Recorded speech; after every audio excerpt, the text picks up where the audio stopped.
Eu não sei qual é a situação na qual você está inserido, inserida. Mas eu sei que a tua situação pode ser parecida com a situação de uma pessoa que até um tempinho atrás a sua vida era só vitória. Alegrias, as coisas davam certo, não precisava nem de esforço. Parece que a vida caminhava como uma bola descendo ladeira abaixo. Mas de repente a coisa mudou. Você se viu num buraco. Parece que você, quanto mais se esforça para sair dele, mais profundo você vai. E por mais que você ore, tudo parece não sair do lugar. E quando você olha à sua volta, tem gente que nem tem compromisso com Deus e parece que está melhor do que você. Aí você pensa, para mim não dá. Desse jeito não, eu não aguento mais.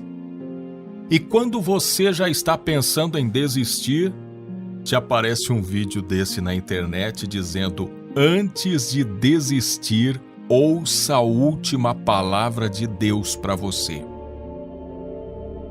Antes de você fazer qualquer coisa, eu te peço alguns minutinhos da sua atenção. Depois você pode fazer o que quiser. Mas primeiro ouça o que eu tenho a dizer para você da parte de Deus. Porque é Deus que impulsiona a gente a falar no nome dele, tentando transmitir uma mensagem de vida para as pessoas. Não deixa o diabo tentar te enganar com pensamentos negativos, do tipo, quem é essa pessoa? Essa pessoa não sabe de nada, não vale a pena, não gaste o seu tempo. Essa vozinha que fica falando no seu ouvido é uma voz daquele que quer ver o seu fim, quer destruir você. Ele não vê a hora de você jogar a toalha, para ele pular de alegria e gritar: eu venci! Na verdade, ele gostaria mesmo era de vencer a Deus, né? Mas ele jamais vai conseguir isso. E como ele não consegue vencer a Deus, ele consegue pelo menos causar tristeza para Deus. Porque quando um filho, quando uma filha dele desiste, desanima, põe um fim na sua vida, a vitória acaba sendo do inimigo de Deus. E aí, o coração de Deus se entristece por ver que o inimigo consegue vencer as pessoas na conversa, na pressão, no desânimo. Por isso eu te peço, por favor, antes de desistir, ouça a última palavra de Deus para você. Eu sei que talvez você não está nem afim de ver o que está escrito na Bíblia. Por isso eu nem vou pedir para você abrir Bíblia nenhuma. Mas eu quero dizer para você que no primeiro livro de Reis, no capítulo 19, tem a história de Elias. Lá no versículo 15 e 16, o Senhor lhe disse: volte pelo caminho por onde veio e vá para o deserto de Damasco.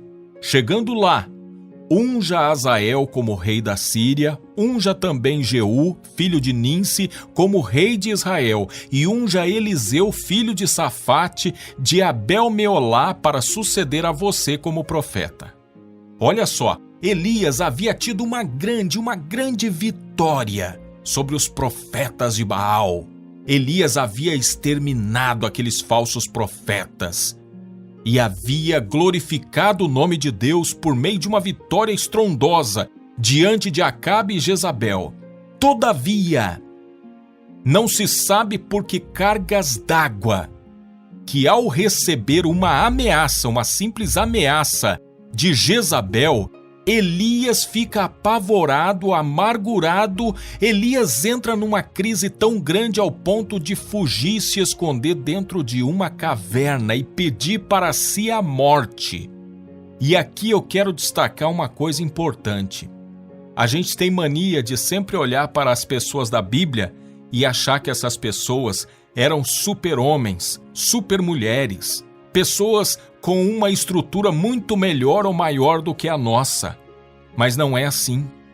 A Bíblia diz que Elias era um homem semelhante a nós, um homem formado do mesmo pó que você, suscetível aos mesmos sentimentos, inclusive sentimento de desânimo, de derrota. E foi isso que aconteceu com Elias, mesmo depois de uma grande vitória. Depois de um tempo em que tudo ia bem, as coisas estavam caminhando, Elias estava firme com o Senhor, exercendo o seu ministério, dando passos largos na sua caminhada. Venceu um grande desafio, orou a Deus e veio fogo do céu, consumiu o sacrifício, derrotou aqueles falsos profetas. Elias estava vivendo um momento de glória na sua vida, quando de repente uma ameaça de uma mulher o põe em pânico. Sabe por quê?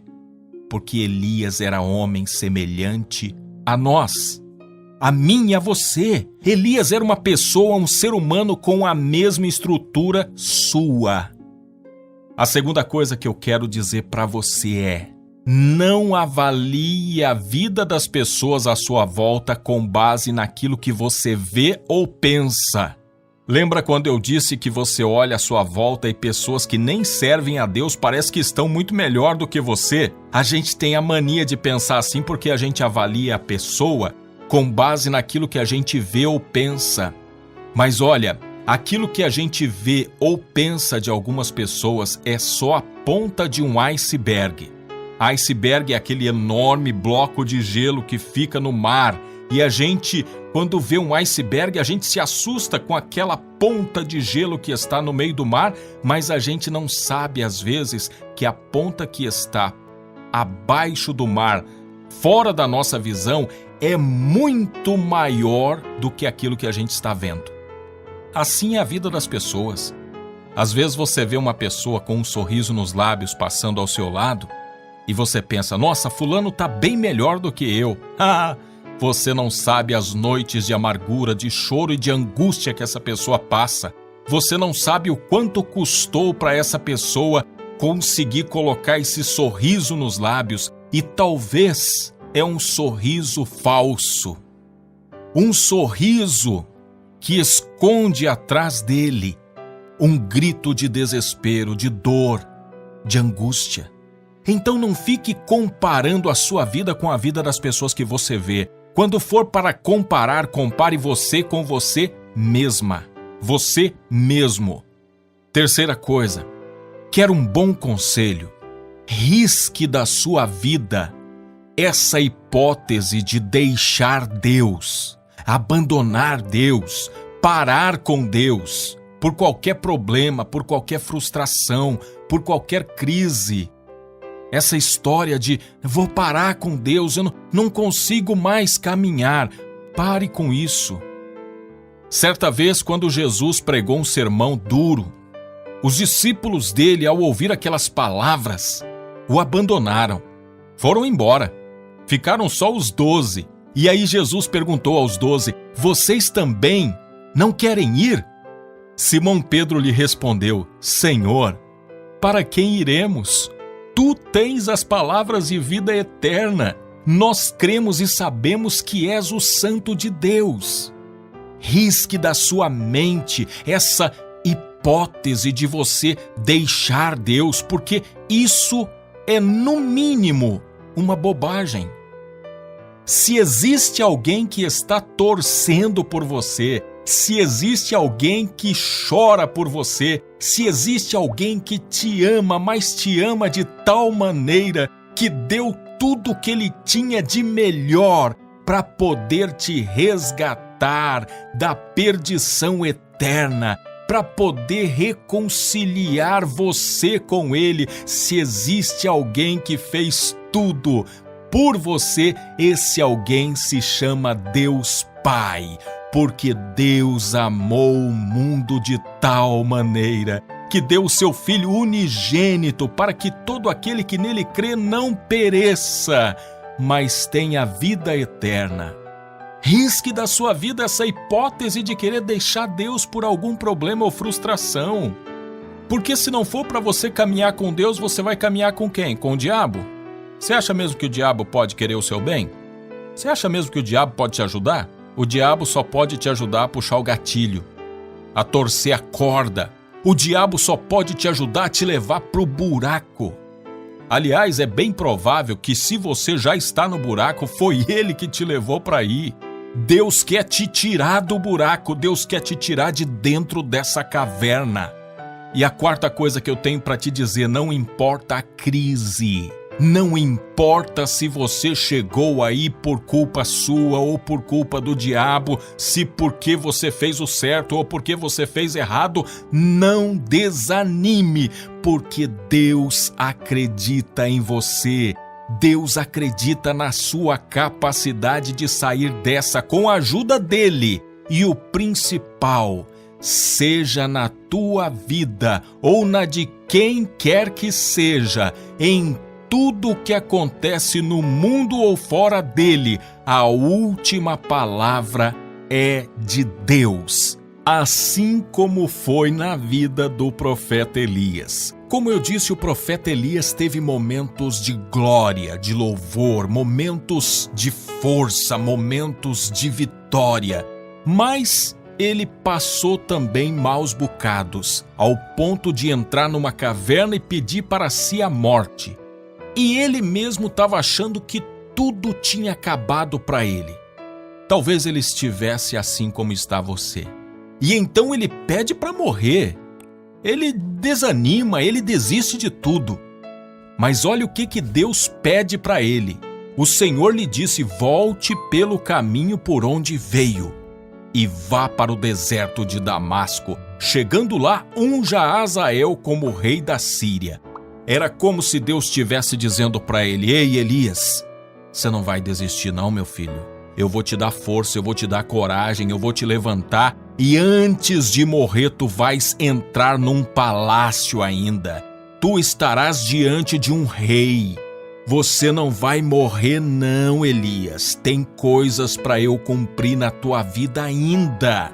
Você ainda vai ungir Jeú, filho de Ninsi, como rei de Israel. E mais, você ainda vai preparar o teu sucessor, que será Eliseu. Então, Elias, eu ainda tenho planos na tua vida, eu tenho propósito na tua vida, eu tenho muitas coisas para realizar na tua vida. A mesma coisa Deus tem na tua vida. Deus ainda vai te levar a lugares que você jamais imaginou estar. Deus ainda vai te levar a lugares de honra, de destaque. Deus ainda vai dar a você capacidade para deixar um legado muito maior e melhor do que você possa imaginar. Porque Deus é poderoso. E mais, Ele é poderoso para fazer infinitamente mais do que pedimos ou pensamos.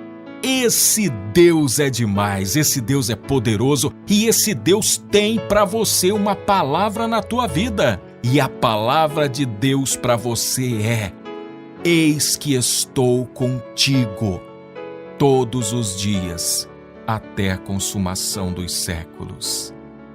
Deus está com você. Deus me mandou dizer: coragem, enxuga essas lágrimas, levante-se, porque o Senhor dos Exércitos vai à frente dessa batalha e Ele vai te entregar a vitória, especialmente para que o mundo veja e glorifique o nome daquele que está sobre todo o nome, Jesus Cristo de Nazaré. Amém.